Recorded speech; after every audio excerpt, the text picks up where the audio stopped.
Bueno, buenas tardes. Es lindo poder estar juntos. El Señor, por alguna razón, frenó mi garganta desde hace 2 días, pero acá estamos. Me tocó compartir hoy en la iglesia también, así que ahí venimos. Es lindo, siempre me gusta la historia, siempre me gusta mirar para atrás. Anoche estaba en Monte, creo que eso me terminó de enfermar, estar predicando al aire libre con la fresca. El hijo, me acuerdo cuando bauticé al papá de él, que tenía 17 años, y ayer estábamos en el casamiento de su hijo, y el Señor me permite seguir acompañando la historia de distintas personas. Y Diego contaba recién, hablaba de la historia de aquí, de este lugar, veíamos las fotos y creo que he venido otras veces al aniversario y por ahí uno repite lo mismo.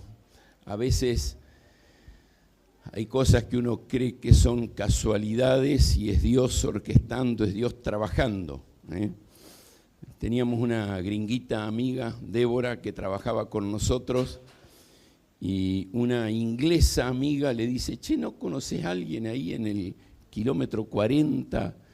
Y Ramón y Daniel, que estaban en Oro Verde, dice, bueno, nosotros podemos hacer algo con los niños.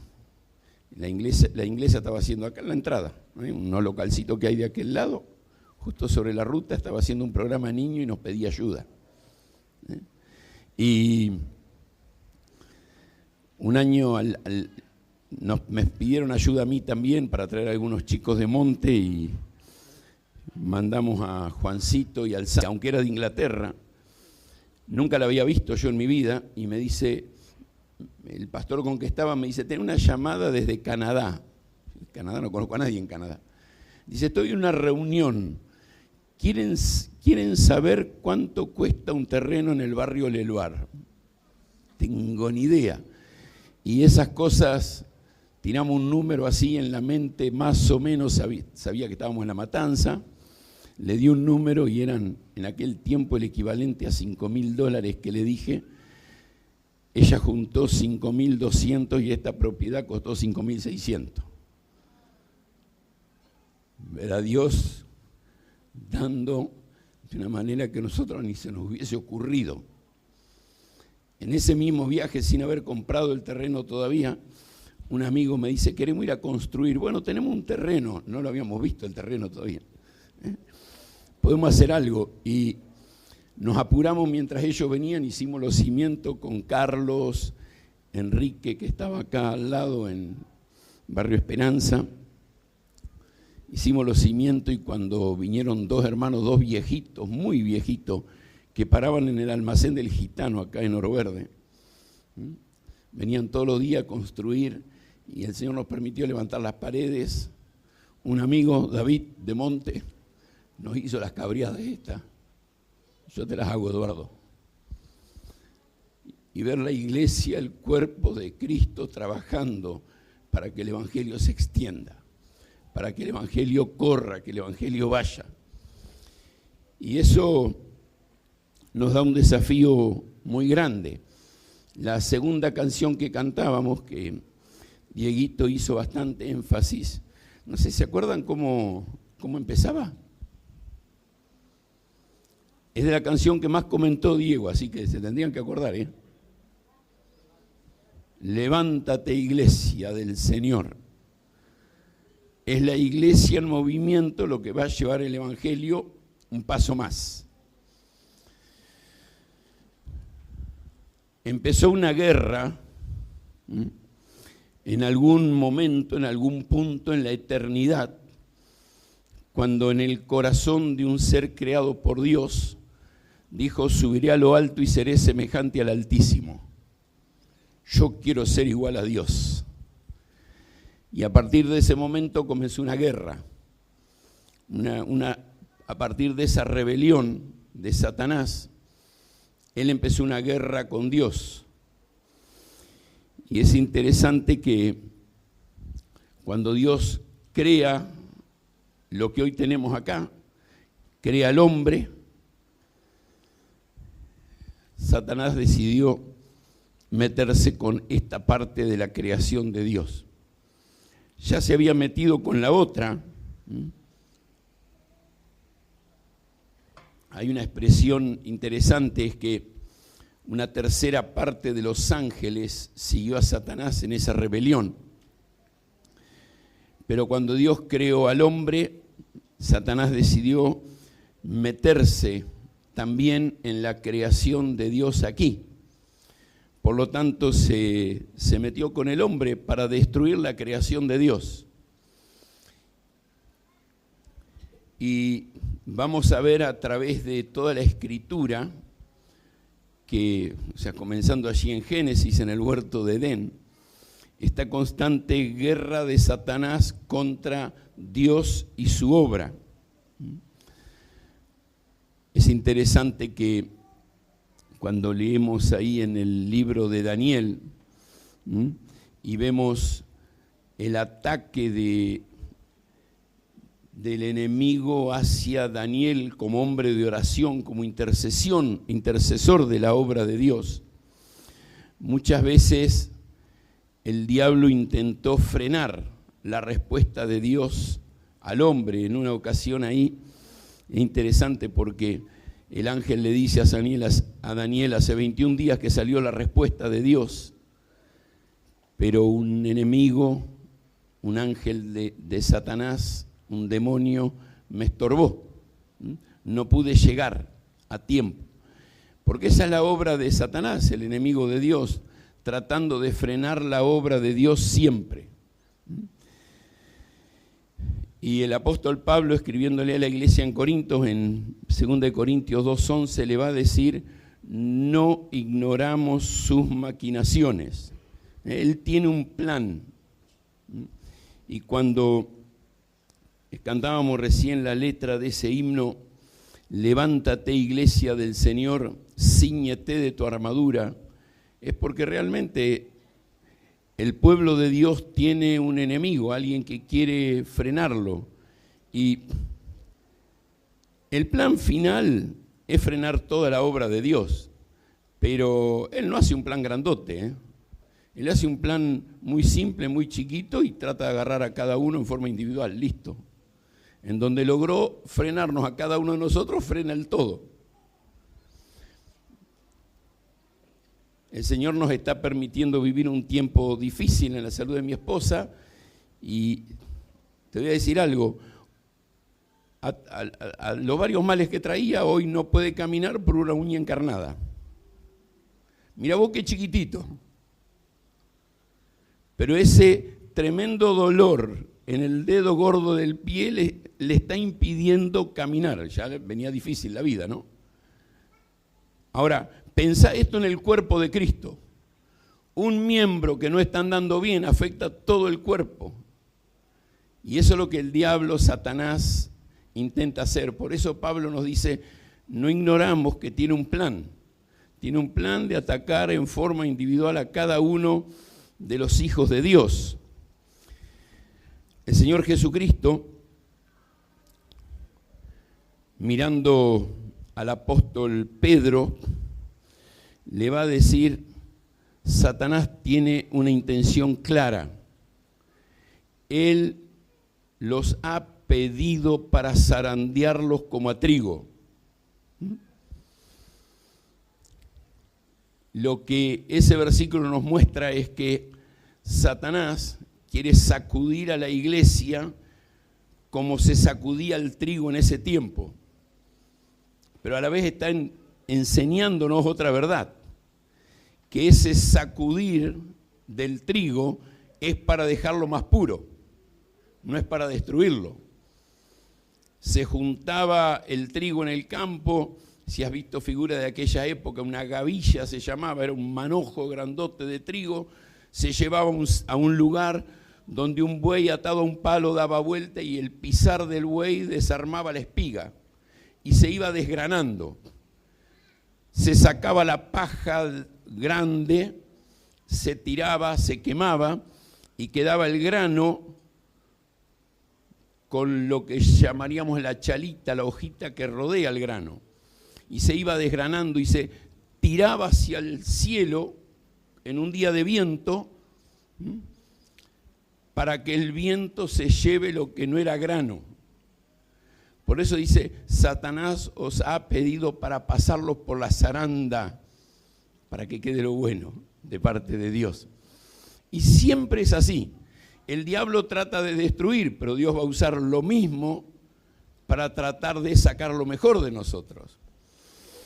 Ahora, yo voy a Mateo capítulo 4 y tengo a Jesús pasando por esa zaranda, la tentación de Jesús. ¿Y cómo respondió Jesús?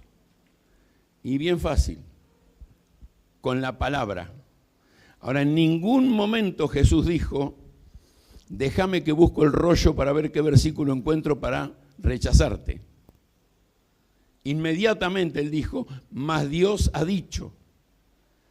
La palabra de Dios en su mente.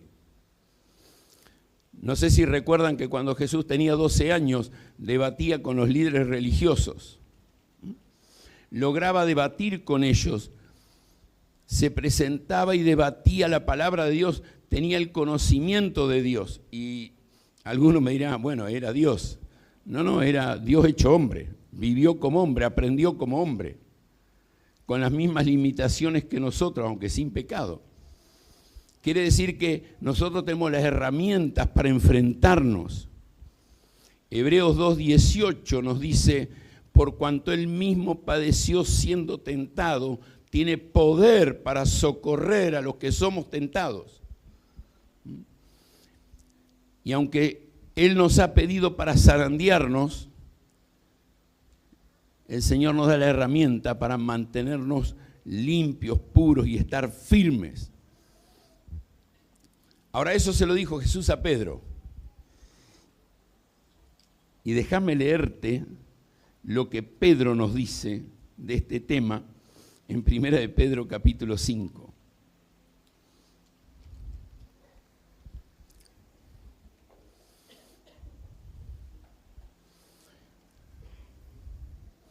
Versículo 8. Sed pues sobrios y velad. Y esto lo dice después de habernos dicho que nos humillemos bajo la poderosa mano de Dios y que echemos toda nuestra ansiedad sobre Él. Y después de decirnos eso en los versículos 6 y 7, nos dice, sean sobrios y velen, porque vuestro adversario el diablo, como león rugiente, anda alrededor buscando a quien devorar. Él tiene un sistema para llegar a nuestras vidas, para atacarnos, y el fin de él es devorarnos, destruirnos. Él no se conforma con menos que eso. Muchas veces el creyente, como creyentes, pensamos que el ataque de Satanás, el ataque del enemigo, es algo que yo puedo manejar. No, Satanás viene con un fin de destruirme. Nunca un pecado yo lo puedo saborear y mantener. No, él va a venir y no se va a conformar con que yo simplemente peque, sino con que sea frenado y destruido de la obra de Dios. Él vino para robar, matar y destruir, porque ese es su fin. Y cuando cantábamos el himno recién, Diego citaba Efesios capítulo 6, la provisión hermosa de Dios. Pablo nos va a citar ahí en Efesios capítulo 6, que él nos dejó una armadura y nos dice algo ese pasaje hermoso.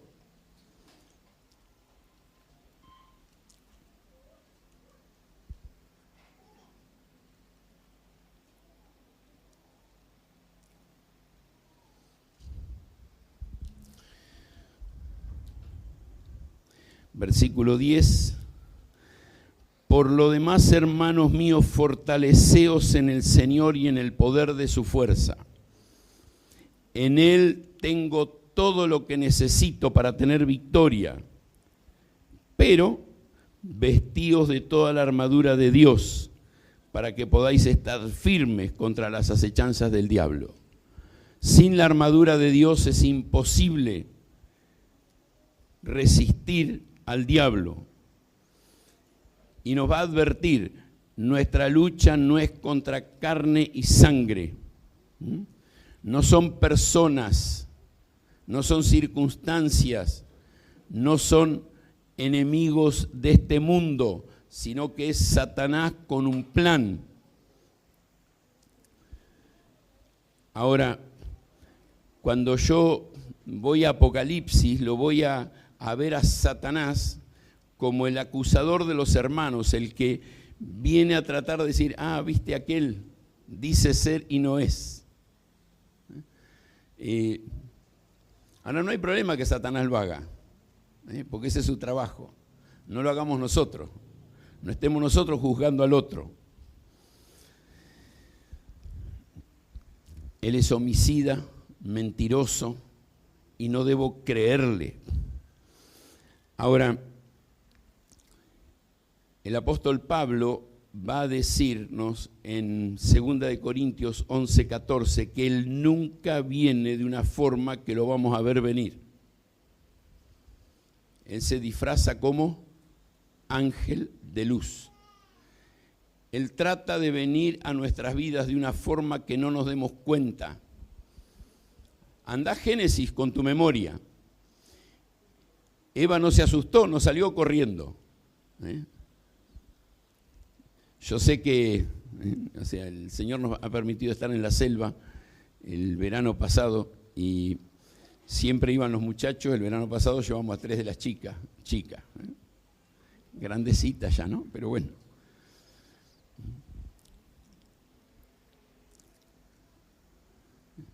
Las arañas y las serpientes las nombrabas nomás y ya salían corriendo, aunque no las vean.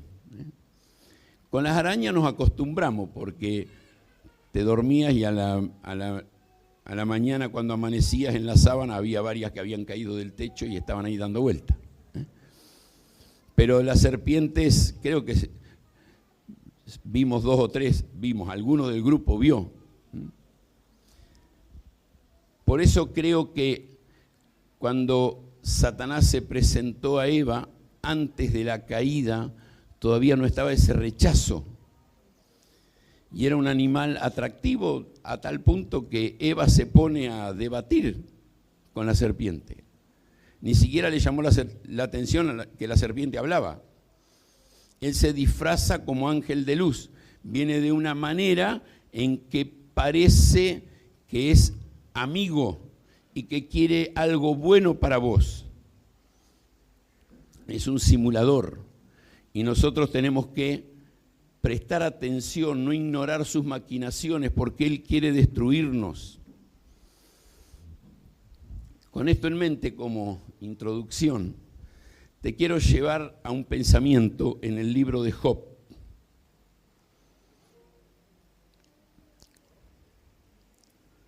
Job, Antiguo Testamento, justo antes de los Salmos. Es un libro largo, con muchas partes de debates, de opiniones, de hombres sin Dios, con religión, con cierto conocimiento, pero que no estaban hablando la verdad de Dios, sino dando su opinión. Cualquier parecido con la actualidad es pura casualidad. Personas que se ponen a dar su opinión, su razonamiento. Anoche estaba compartiendo el Evangelio y citaba Juan capítulo 3, cuando Nicodemo se acerca a Jesús. Y no sé si ustedes recuerdan ahí en Juan 3 que Nicodemo se acerca a Jesús y le dice, sabemos que has venido de Dios como maestro. Claro, él era un maestro de Israel y yo siempre me lo imagino a Nicodemo diciendo, yo soy maestro de Israel, vos sos maestro de Israel, hablemos un poquito de religión. ¿Qué pienso yo? ¿Qué pensás vos? Y a ver a dónde llegamos. Bueno, así eran los amigos de Job. Personas que creían saber de Dios, pero no temían a Dios, no se sometían a Dios. Tenían su propia opinión y no eran conformes a la verdad. Ahora, mucho del libro transcurre en los discursos de estos amigos. Pero cuando leemos ahí en los primeros versículos, dice: hubo en tierra de Uz un varón llamado Job. Y es interesante notar acá el lugar. Esto es cerca del río Éufrates, donde estaba Babilonia, Persia. Después, cerca de donde Abraham salió para ir a la tierra prometida. Es interesante que lo identifica como un varón, un hombre, y Santiago diría, hombre sujeto a pasiones iguales que las nuestras. Este es el concepto de varón, uno común del pueblo, no era distinto a nadie. Por eso que cuando va a mencionar las características de Job, que es lo que vamos a leer ahora, me muestra a mí, me habla a mí, de que cualquiera de nosotros podría alcanzar estos requisitos. Esto que se dice de Job. Es interesante que el nombre Job, no sabemos si lo tenía antes o le quedó después de la prueba, porque la palabra Job significa hostigado, alguien que es maltratado o probado para ver qué se saca de él. Este es el significado de este nombre. Y va a decir el versículo 1 que este era un hombre perfecto, recto, temeroso de Dios y apartado del mal. Y esto lo dice la introducción del libro, pero más adelante vemos que Dios se lo dice a Satanás en el versículo 8. Jehová dijo a Satanás: ¿no has considerado a mi siervo Job? No hay otro como él en la tierra, varón perfecto, recto, temeroso de Dios y apartado del mal. Capítulo 2, versículo 3. Al terminar la primera etapa de la prueba, Dios va a decir: ¿no has considerado a mi siervo Job, que no hay otro como él en la tierra, varón perfecto, recto, temeroso de Dios y apartado del mal? Pero agrega una cosa más: y que todavía retiene su integridad. Ahora, el concepto de justo es alguien cabal, íntegro, perfecto. Así es como Dios lo veía y evaluaba a este hombre. Recto, que no se dobla, no se inclina, no se desvía. Temeroso de Dios, alguien piadoso, reverente, con respeto hacia Dios, reconociendo la autoridad de Dios, sometiéndose a Él. Y el cuarto concepto, apartado del mal, que no tiene que ver con que es sin pecado, sino alguien que lucha contra el pecado, que lucha del lado de la victoria. Ahora, esta es la meta para cualquier creyente, para cualquier hijo de Dios.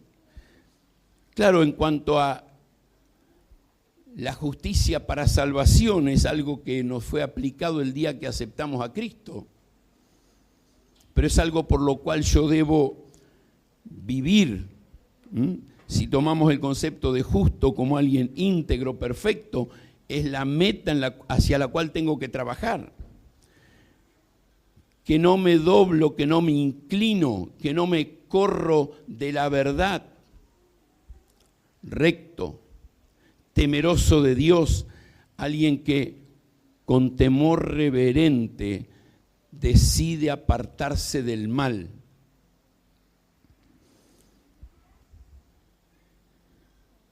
Son características. Ahora, cuando yo miro esto en Job, voy a ver que aún estas características no impidieron que el diablo venga para atacarlo y destruirlo. Cuando empecé hoy, cité las palabras de Jesús a Pedro: Satanás os ha pedido para zarandearlos como a trigo. Y eso es con la vida de cada creyente. Satanás constantemente está queriendo que nosotros nos apartemos de Dios en vez de apartarnos del mal.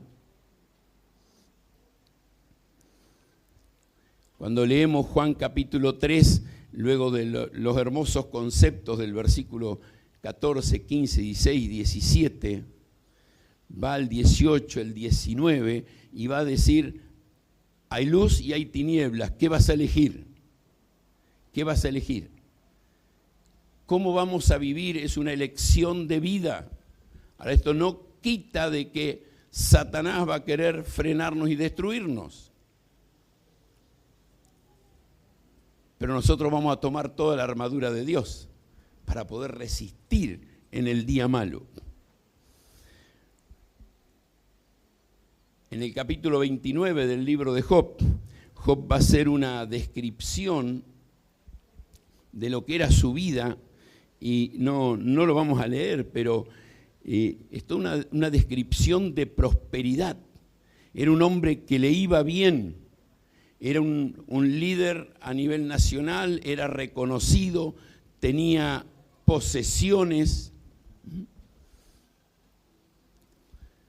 Ahora, cuando yo leo el concepto de Dios en el capítulo 1, versículo 3 o el versículo 8, me doy cuenta que Job no era nada de lo que tenía. Yo no soy por mis bienes materiales, yo no soy por mis títulos, por mis posiciones. Esta mañana en la iglesia cantamos un himno: no valgo por mi posesión. El creyente no vale por lo que tiene según este mundo. Bueno, así era Job. Ahora, el versículo 5 del capítulo 1 dice algo interesante. Acontecía que habiendo pasado en turno los días del convite, vamos a leer el 4, así lo entendemos el 5. Iban sus hijos y hacían banquete en sus casas, cada uno en su día. Cada hijo hacía una fiestita, uno un día, el otro día, se pasaban una fiesta corrida. Y va a decir que enviaban a llamar a sus hermanas también, que vengan también, que comiesen y bebiesen juntos. Y aconteció que habiendo pasado en turno los días del convite, Job enviaba y los santificaba, y se levantaba de mañana y ofrecía holocausto conforme al número de todos ellos, porque decía Job: quizás habrán pecado mis hijos y habrán blasfemado contra Dios en su corazón. De esta manera hacía todos los días. Ahora, tenemos que recordar un hecho de la historia que no es común para nosotros. El hecho de la historia es que el padre de familia, el patriarca, era también el líder espiritual, era el pastor de la familia.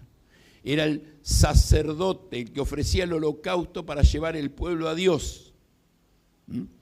No es que los hijos se salvaban por lo que Job hacía, pero Job hacía lo que él tenía que hacer para que los hijos tengan una opción.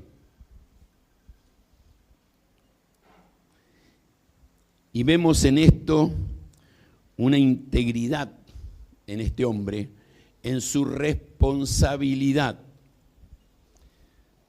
Ahora, esto es lo que Job era. Ahora, esto no quitó que el enemigo venga. Pablo, escribiéndole a Timoteo, le va a decir que cualquiera que quiera vivir piadosamente va a padecer persecución. Y tuvimos un hermano enseñando en el CCP esta semana pasada. Ahí está en casa durmiendo la siesta porque lo estrujamos, lo gastamos con la enseñanza. Y es interesante, él nació en Corea del Sur, pero dice, el abuelo de mi esposa, hace 100 años atrás, fue enviado como misionero desde Corea del Norte, donde había una iglesia muy fuerte, a ser misionero en la China. Y si vos mirás la historia, ¿qué hay hoy en Corea del Norte? Creyente muy poquito, todo oculto. Hay una persecución tremenda. Muchísima gente muerta por su fe. Muchísimos huyeron hacia el sur y del sur al mundo. Anda al Bajo Flores y está lleno de coreanos ahí. Y hay por todos lados, en todo el mundo hay. Por aquella tremenda persecución, muchos de ellos cristianos por Cristo. Hoy recibí la primer carta más o menos alentadora de Miguel. Después de poquito más de 2 años de guerra, bombardeo, persecución muy grande, hace 3-4 meses lograron salir a otro país. En ese país hay mucho más libertades, hay muchos cristianos nominales, como quizás el catolicismo acá, pero hay cristianos, llamados cristianos, y musulmanes abiertos por convivir con esos cristianos. Entonces, la carta que mandaba hoy dice, en una de las casas musulmanas, el padre de familia le permitió a las personas que ellos habían acogido, que habían hospedado, tener un culto. Y lo contaba con mucha alegría. Nunca habían podido tener un culto abierto.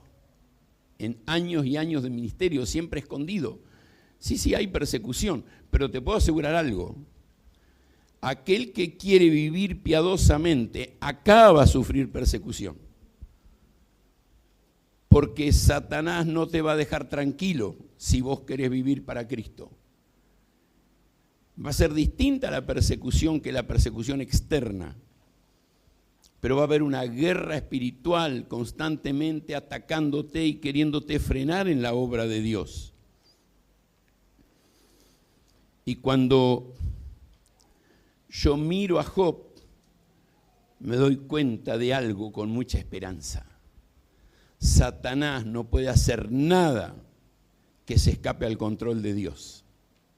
Él no puede hacer nada que no escape al control de Dios. Perdón, eso no es excusa para mi pecado. Si yo peco es porque yo quiero. Estoy hablando del ataque de Satanás. Yo tengo el poder, la capacidad en Dios de resistir. Resistir al diablo, y cuando yo lo resisto, él va a huir. Pero él tiene el permiso de Dios y el control de Dios. Fíjate que va a decir el versículo 6, que un día vinieron a presentarse delante de Jehová los hijos de Dios, entre los cuales vino también Satanás. Y es interesante que este concepto, Satanás viene a la presencia de Dios a rendir cuenta de qué es lo que hace. Él no se mueve libre y a su antojo, más allá de su rebeldía. Este concepto nos muestra que él rinde cuenta de qué es lo que hace. Y en ese rendir cuenta, el versículo 9, va a decirle Satanás a Dios, ya leímos los versículos anteriores, respondió Satanás a Jehová y dijo, ¿acaso teme Job a Dios de balde?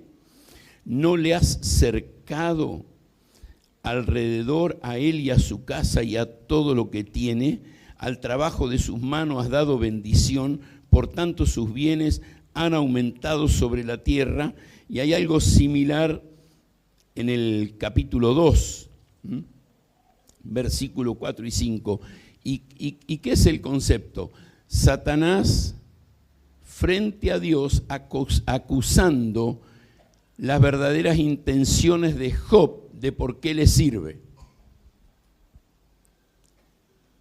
Y Satanás, que es mentiroso y padre de mentira, inventa esta historia. Y lo va a hacer con nosotros frente a Dios para conseguir el permiso de Dios. Y en el versículo 11 vemos que Dios le dice, bueno, te doy permiso. Extiende ahora tu mano y toca, pero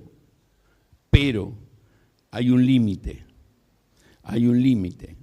¿Y cuál es el límite? No podés tocarlo a él. Y después va a venir de vuelta y Dios, en el capítulo 2, Dios le va a permitir ir un poquito más allá y le va a permitir tocar el cuerpo. Y avanzamos en la lectura y lo vemos a Job triste, solo, llorando, en un entorno muy difícil. Vos imaginate esto, pierde sus bienes, todos, pierde su familia, toda, mueren sus hijos, mueren sus hijas, su esposa lo rechaza, lo abandona, queda solo. Y encima se juntan sus amigos para juzgarlo. Más solo imposible. Más solo imposible. Pero cuando vas leyendo todo el libro de Job y todas las conversaciones con los amigos, especialmente lo que Job va hablando, vas viendo a Job en un crecimiento, en un despertar hacia su relación con Dios. Y de repente va a decir, ya avanzado en la prueba, yo sé que mi Redentor vive y al fin Él me va a levantar. Mi confianza está en Dios. Cuando miramos todo ese proceso, Él no ve todo el escenario. Pero él tiene una confianza en Dios, que Dios sí ve todo el escenario. Vos no vas a ver todo el escenario de tu vida. Dios sí lo ve. Cuando tengo una clase con los estudiantes del CCP que les animamos a hacer un proyecto hacia el futuro, y siempre les desafiamos, bueno, vos tenés que hacer el proyecto hacia donde vos querés ir, allá lejos, y empezar a caminar. Y es como un viaje, yo salgo de noche con el vehículo, hoy voy a salir de acá, y yo sé que voy a San Justo, pero las luces de mi auto alumbran 30 metros. Ahora no necesito más, yo tengo que ver los próximos 30 metros, y a medida que avanzo voy viendo otros 30 metros. Y voy confiando en que voy a ir por la ruta y voy a llegar a San Justo. Mi confianza en Dios es así. Yo no tengo que ver todo lo que Dios tiene, sino la confianza en que Él está en control, aunque yo no lo vea. Y lo que Satanás quiere hacer con nuestras vidas es hacernos perder esa confianza. Que no descansemos en Dios, que no confiemos en Él. Y cuando yo miro a Job en su historia, voy a ver la oscuridad, el reclamo a Dios. Señor, ¿qué hice para estar en esta? Y de repente reconocer que no tiene justicia propia, proclamar el poder de Dios, la justicia de Dios, la soberanía de Dios. Y de repente en el capítulo 38 habla Dios y le dice, Job, ¿vos crees que sabés algo? Sos un ignorante. Yo soy el Todopoderoso. Y aunque a vos te parece que sabés o entendés dónde estás y hacia dónde vas, yo soy el que tengo el control y el que estoy trabajando en tu vida. Y cuando llegamos al final de su vida, lo vemos a Job humillarse, someterse a Dios, interceder por sus amigos, amigos que más vale perderlos, y orar por ellos, orar por ellos.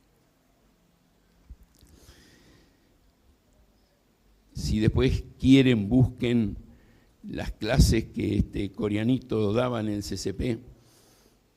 El tema era las relaciones, y el día martes empezó a dar algunos ejemplos de relaciones y enseguida se me venían a la mente a mí con nombre y apellido. Situación con este, con aquel, con el otro.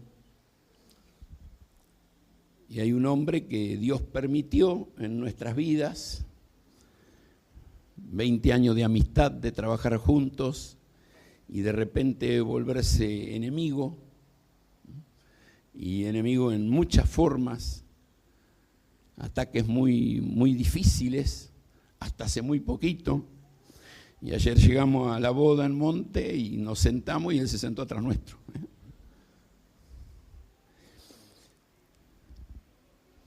Nos pusimos a charlar, a conversar, varias cosas, especialmente Matías. Y después, en el momento de la comida, nos sentamos junto con Mati y charlamos un ratito y me dice, cuando estaba hablando con él, el Señor empezó a clavar en mi mente lo que toda esta semana estuve traduciendo acerca de ser pacificadores en medio de situaciones difíciles. Y sabes, esto es lo que Job hizo, aunque a nosotros nos cueste. Aún aquellos que vos pensás que procuraron tu mal, a Dios no se le escapó. Dios lo permitió y lo usó. Y por eso llegamos al hermoso pensamiento del final del libro de Job. De oídas te había oído, mas ahora mis ojos te ven. Job abrazándose al Señor y diciendo, Señor, gracias por todo lo que me permitiste vivir. Y arrancó otra vez. Y en la gracia de Dios, Dios lo volvió a prosperar materialmente, tuvo el doble de todo. De una sola cosa no tuvo el doble, los hijos. Volvió a tener la misma cantidad de hijos. Y acá voy a decir una simple suposición mía, nada más. Creo que no tuvo el doble de hijos porque los primeros nunca los perdió. Si bien no los tenía con él, por su trabajo sacerdotal, él entendía que estaban con el Señor y que no los perdió, porque había hecho el trabajo que tenía que hacer como papá, aunque la circunstancia les había quitado la vida. Ahora, el apóstol Santiago nos va a decir, someteos a Dios, resistid al diablo y él va a huir. En Cristo, en mi sumisión a Cristo, tengo el poder para pasar con victoria en medio de cualquier situación, de cualquier circunstancia. Aunque nunca salga como yo lo planeé. Pero estoy seguro que está planeado como Él lo planeó. Y el plan de Él es el mejor. Y yo tengo que, en adoración, confiar en Él. Someterme a Él. Y no hay otra forma. Y cuando ahí en Efesios capítulo 6 nos invita a tomar la armadura para poder resistir, sabiendo que nuestra guerra es una guerra espiritual. Nosotros entendemos, yo lo escuchaba a Diego en un momento, una frase, decir, viviendo para lo eterno, no para lo de este mundo. Y él mencionaba Todas las cosas que adquirimos acá quedan, desaparecen, se terminan. Duran de una sola manera, si las administramos para lo eterno, como una herramienta para lo eterno, no solamente como una satisfacción personal.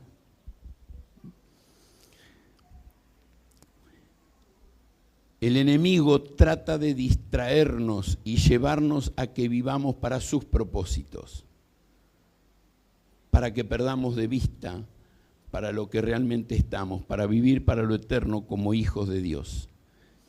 Y Él va a venir constantemente a trabajar en nuestras vidas para tratar de frenar la obra de Dios.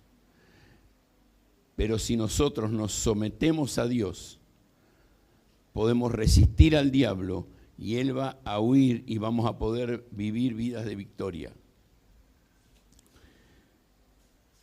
No nos olvidemos que Él ya está derrotado. Una de las cosas hermosas de leer el libro que a algunos les parece complicado de Apocalipsis, ¿saben cuál es? La cosa más hermosa es que el Apocalipsis nos cuenta cómo termina la historia. Y yo sé que al fin ganamos. Al fin ganamos. Es como estar jugando un partido que ya sabes el resultado. Y no porque coimeaste al referí o al otro equipo, ¿no es cierto? Sino porque estamos del lado de la victoria, estamos del lado del que gana. El diablo cree que va a frenar la obra de Dios y va a atacar a cada creyente de manera individual para tratar de hacerle perder la perspectiva eterna. No te dejes engañar por él. Lucha contra el pecado en tu vida para que puedas vivir lo que te queda de acá en más, trayendo gloria al nombre de Dios, aquel que dio su vida por nosotros. Oramos.